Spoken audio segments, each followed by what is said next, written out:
Aubrey, can you hear any extra noise from my side? I'm kind of sad that I can't. You told me it's pouring rain there, and I love the sound of rain. So I'm sad I can't hear it. It is, yes, it is pouring rain and there's some hail mixed in, and I love it. I can hear it like splashing and hitting on my windows and stuff. I love it. Anyway, so today, guys, we are answering a YouTube subscriber question. And if you don't follow IELTS Energy on YouTube, you should, because all of our podcast episodes now are on YouTube with video. So you can watch us and listen to us. But we have a great question from a student who found us on YouTube. He watched the very popular video, 7+ vocabulary for talking about a house or apartment. That is a classic IELTS Energy YouTube video, guys. So check that out. Aubrey, can you read his question, please? Yes, it says, honestly, I love your accent, guys. Oh, well, thank you. Cool. And you are helping people develop their English. I have a question. What is pronunciation and what is fluency? And which one is more important than the other? I'm so grateful for your videos, and I hope my question will be included in your episodes. Thanks a lot in advance, which was all in That's caps, awesome. which I love. Like you're yelling, thanks a lot in advance. I know. I love it. Okay, so this is a very good question. Is one more important than the other? Aubrey, what do you think? Is pronunciation or fluency more important on IELTS speaking? No, good question. They're not, right? There are four scores on IELTS speaking that are weighted exactly the same. Mm-hmm. So in order to get a 7, right, you have to average all of these scores together, and then you get this overall score. So the same for the other sections of the exam. Each of these individual scores is equally important. Exactly. They're all weighted exactly the same. They are worth the same amount according to your score. However, I want to add on a thought here because, I mean, guys, if you are not fluent, which means you are not able to keep talking in English, you will not get good scores for anything because it is a speaking test. So I would say that no, according to your score, nothing is more important than the other. But if you are just starting out on your IELTS journey, definitely develop fluency first and then fine tune the other things. I would say that's the priority. But like Aubrey said, if you want a 7 or higher, you have to do well on all of the categories. Yes, exactly. And what we find is that students often focus too much on, grammar, vocabulary, and don't realize that it wouldn't take a lot of work to improve these 2 scores, fluency and pronunciation. So I love that this student is asking about these scores because, first of all, we're seeing that the student recognizes these scores are important, and I recognize it's within my reach to increase them, to improve my scores. It just takes strategies. It takes knowing what the examiner is listening for. Exactly. So as you guys know, I was an examiner for 14 years. And so Aubrey knows everything I know. And we're going to explain what fluency is and what pronunciation is according to the scoring system. So great question from this subscriber.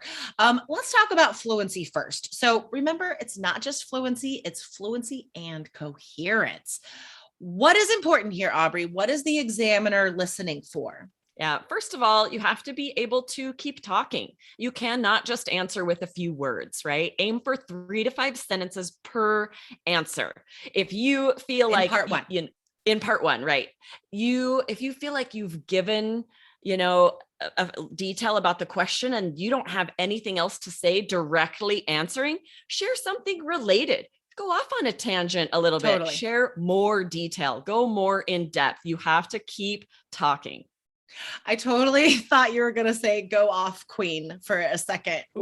Yes, that too. I think that summarizes a high fluency score if you can go off like a queen. Okay.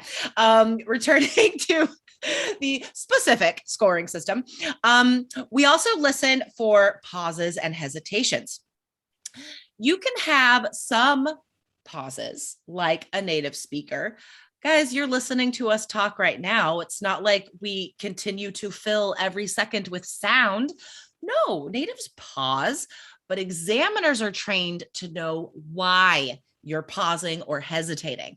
I know if you are pausing because you just don't have ideas, you don't have anything to say. I know if you are looking for a vocabulary word because you don't know how to say what you want to. I know why you're pausing, and that affects your fluency score, right? Yes. So if you this is where you need strategies, right? Because if you feel yourself about to pause because you're trying to think of a vocab word you don't quite know, or you're lacking ideas, you need to know what to do in that moment. You need to have filler phrases. You need to know how to paraphrase, say it another way, sort of cut yourself off and go off saying something else. Natives do that all the time, right? We just sort of change subjects in the middle of something. You can do that, right? But you have to be planned. You have to have practice doing it so that you can do it like a native. You have to have the signal words so the listener can follow you. It's fine to change direction or, get more specific, get more general, move on to a different example entirely. But you have to have transition words, which can also be called signal words, so the listener can follow you. Speaking is not organized, right? Spoken communication is not organized, guys. So as long as you are telling us where you're going, then it's fine. You can go anywhere in your speaking answer, guys. Yes. So here's another thing. Don't repeat yourself. We do a lot of private lessons with our 3 Keys students, and this is a common piece of advice we give them for how to change their score and increase it is don't just repeat yourself over and over again, right? Don't give the same idea twice. Yes. Often students will think, well, if I say this another way and I'm not repeating the exact vocabulary, that's okay. But no, right? You're still repeating the same idea. Maybe you're summarizing or just saying the same idea, sort of barely different because you're trying to fill time. This isn't increasing your fluency and coherence score. Instead, you need to say something new details, add something new and interesting in order to boost that score.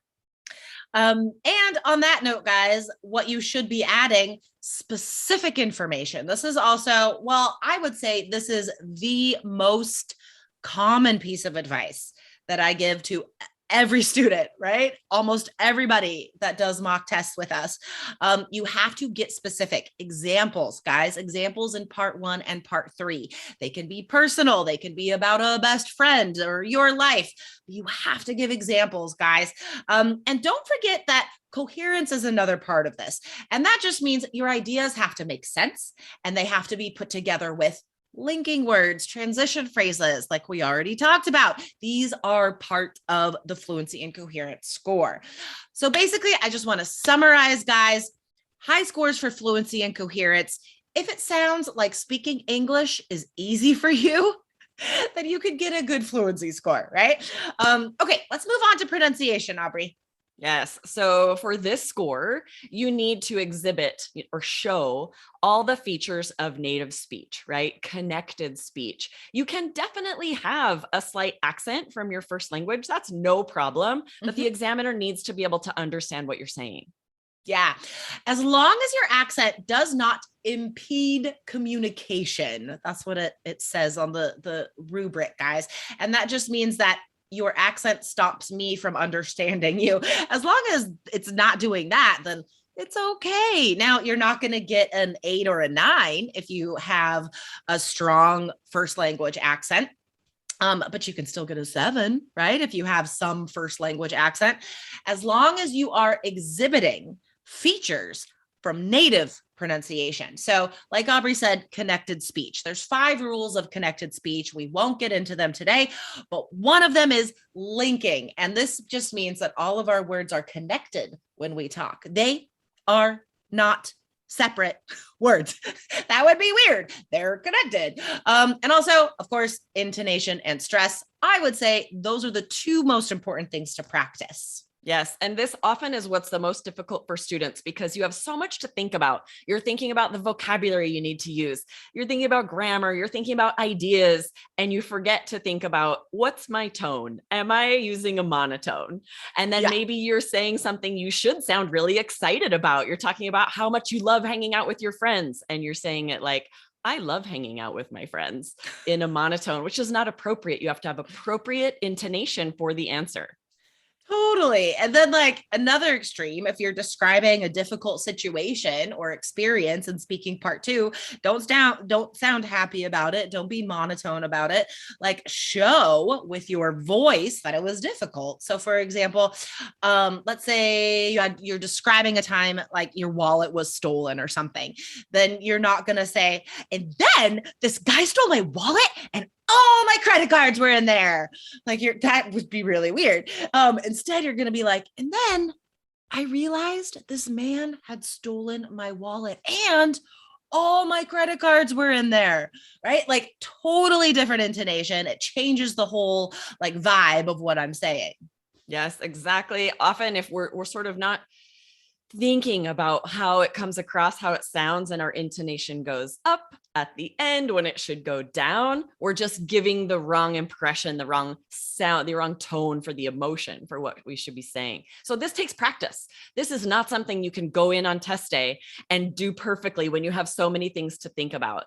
Mm-hmm. You need to be thinking about this as you practice. Record yourself. Can you hear your intonation changing? Can you hear the emotion for what you're saying? You'll have to mimic, shadow native speakers to practice this. Totally. And guys, you can find out what your IELTS score would be if you took the test today. Go to allearsenglish.com/myscore. We made a very cool free IELTS quiz for you guys. Get your estimated IELTS band score and resources to help you prepare.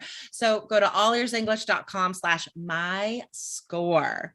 All right. Awesome. Aubrey, this was a show chock full of information. Yes, I love when we share details about the scoring system because this is so vital for you guys to understand what the examiner's listening for. So share this episode with a friend. If you know someone studying for the IELTS that might not listen to the podcast, this is vital that they understand this. Totally. All right. Awesome. Thank you, Aubrey. I'll see you next week. All right. Bye-bye.